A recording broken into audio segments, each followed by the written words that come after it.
ताज़ा तरीन वीडियोस के लिए चैनल को सब्सक्राइब करके बेल आइकन और ऑल नोटिफिकेशन पर क्लिक करें ताकि आपको मिले हर अपडेट सबसे पहले।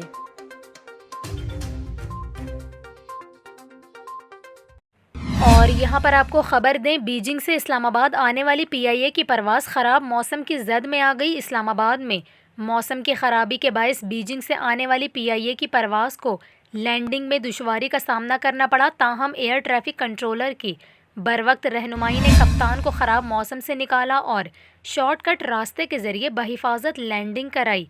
तैयारे की लैंडिंग के बाद पायलट ने एयर ट्रैफिक कंट्रोलर के लिए सताइश का इजहार किया। वाज़ेह रहे कि इस्लामाबाद और रावलपिंडी में मूसलाधार बारिश हुई, जिससे नशेबी इलाकों में पानी जमा हो गया है।